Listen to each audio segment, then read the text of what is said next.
Ces aliments sont censés être remèdes de vie @gr @naturel, mais ont-ils vraiment de l'effet? Les aphrodisiaques existent depuis la nuit des temps.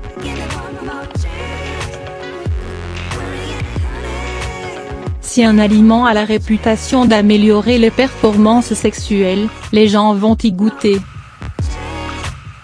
Mais ont-ils vraiment de l'effet ou bien nous berçons-nous d'illusions en pensant que les huîtres que nous mangeons à l'apéritif exerceront sur nous une mystérieuse force primaire plus tard dans la soirée?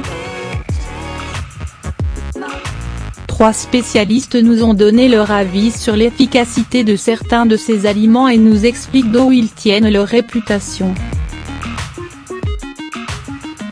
Avant toute chose, qu'est-ce qu'un aphrodisiaque et comment agissent-ils sur notre corps?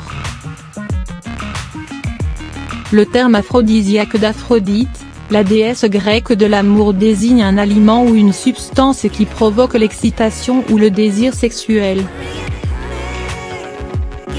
Ces aliments contiennent des nutriments qui peuvent également avoir des bienfaits sur la santé des organes sexuels, affirme Kate Van Kirk, sexologue et conseillère en relations amoureuses pour le site adamandeve.com.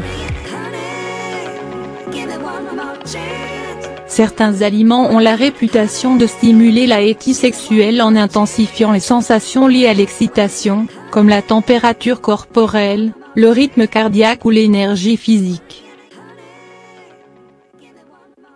Bien sûr, cette réaction peut aussi être due à l'effet placebo. Par exemple, on vous a dit que les figues jouaient sur le désir charnel, donc vous vous attendez à ce que le fruit aiguise votre appétit. Après tout, ça ne coûte rien d'essayer, non?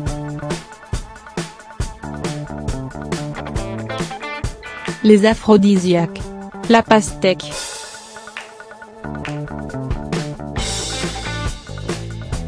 La pastèque avait la réputation d'être aphrodisiaque bien avant que Beyoncé célèbre son jus dans Drunk on Love.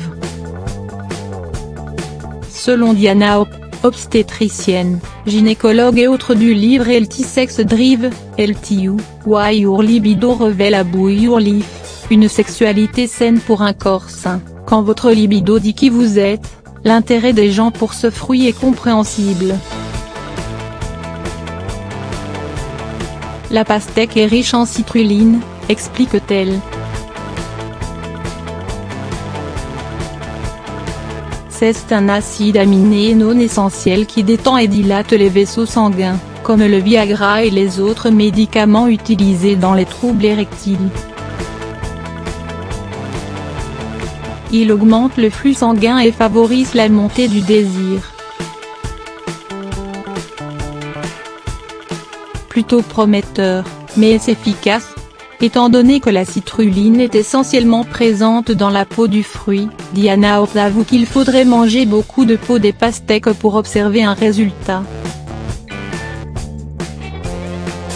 Un petit jus de peau de pastèque. Ou encore mieux, des dés de peau de pastèque. Le chocolat.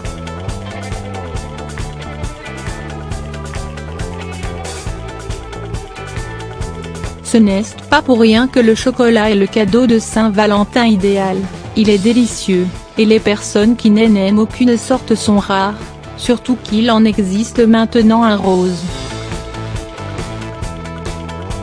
Pourtant, est-il aphrodisiaque? Malheureusement, les études actuelles tendent à prouver qu'il n'a pas d'effet significatif sur la libido, reconnaît Steven Gu, professeur associé en sexologie clinique à l'Institut d'études avancées sur la sexualité humaine. Ceci dit, il contient des substances comme la phényléthylamine, qui peut provoquer une sensation d'excitation et de bien-être général. Cette bonne humeur peut faire naître un moment romantique avec votre moitié. Les huîtres.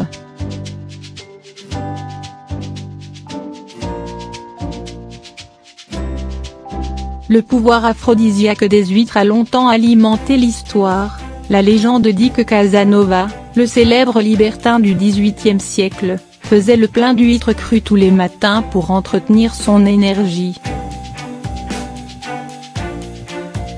De surcroît, la chair tendre et humide de l'huître n'est pas sans évoquer le sexe de la femme. Les huîtres sont-elles réellement aphrodisiaques? Elles peuvent l'être, si on en consomme une certaine quantité, nous dit Diana Hope. Elles sont riches en zinc, un minéral important dans la production de testostérone et de sperme, et pour le système immunitaire, explique-t-elle. Elles contiennent aussi une grande quantité de tyrosine, un acide aminé qui intervient dans la production de la dopamine. Or, on sait que lorsque le taux de dopamine est faible, la libido peut baisser. Il faudrait en manger beaucoup pour que la dopamine fasse effet, mais les huîtres sont toujours les bienvenues à l'apéritif pour entretenir la flamme. Mais alors beaucoup, c'est combien? 2 huîtres suffiront à émoustiller certains alors que d'autres devront en manger davantage, précise-t-elle. Les aliments, même aphrodisiaques, ne sont qu'une donnée de l'équation, car l'environnement joue aussi un rôle. Un dîner aux chandelles sera plus romantique qu'un restaurant bondé et bruyant. 4. Les asperges en France, ce légume à la forme vaguement phallique a une réputation coquine. Au XIXe siècle, on servait 3 assiettes d'asperges aux futurs mariés la veille de la cérémonie dans l'espoir qu'ils soient à la hauteur pour le grand soir. Espérons que son urine ne sentait pas trop l'asperge, car ce n'est vraiment pas sexy. Alors, l'asperge est-elle vraiment un aliment super sexy? D'après Steven Gu, c'est possible.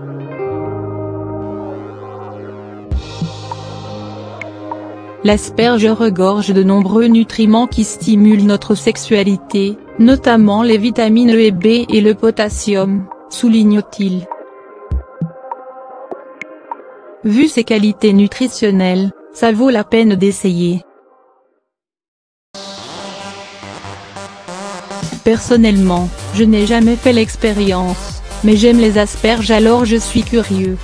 D'autres légumes contenant les mêmes nutriments peuvent avoir des effets similaires mais il suggère de ne pas en abuser. Ce que je constate, c'est que même si un aliment vous fait du bien, il est déconseillé d'en consommer trop souvent et en trop grande quantité, à moins de souffrir d'une carence nutritionnelle, dit-il. Certains aliments peuvent plus ou moins booster votre virilité, parfois de manière impressionnante, mais le corps peut finir par s'y habituer. Mieux vaut avoir un régime sain et équilibré au quotidien et garder les orgies d'asperges, d'huîtres et de pastèques pour un petit week-end en tête-à-tête. 5. Les piments.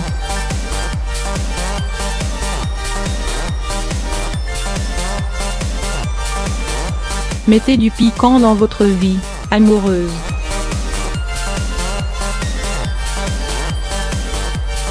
D'après Diana Hope, la capsaïcine, composé huileux incolore et inodore présent dans les piments, stimule les terminaisons nerveuses de la langue. Elle provoque une sensation de picotement et favorise la production d'épinéphrine, l'autre nom de l'adrénaline et d'endorphine, opiacés naturels de notre corps, explique-t-elle. Et ça marche? Oui.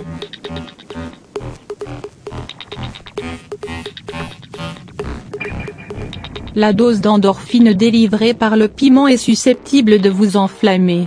D'ailleurs, le piment se marie bien avec un autre aliment auquel on prête des propriétés aphrodisiaques, l'avocat, riche en nutriments. Pensez à acheter des tortillas, de la sauce piquante et du guacamole avant de lui proposer une soirée cosy devant une série.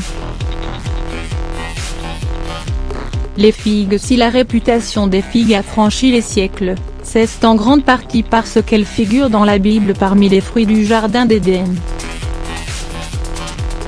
Certains pensent même que c'est le fruit défendu qui aurait causé tant de problèmes à Adam et Ève. Ok, la petite histoire a son charme, mais est-ce que ça marche? Non, confesse Kate Vankir, mais elles sont bonnes pour la santé.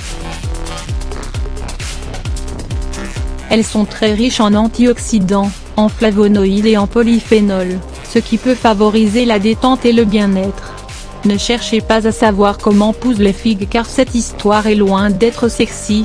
7. Les fraises. Il semble que pour les Romains, la fraise, en raison de sa forme d'oxure et de sa couleur rouge, ait été le symbole de Vénus, la déesse de l'amour. Derrière sa jolie forme, ce fruit est plein de vitamine C, qui aide le sang à circuler dans tout le corps, dit Diana Hope. Est-elle efficace?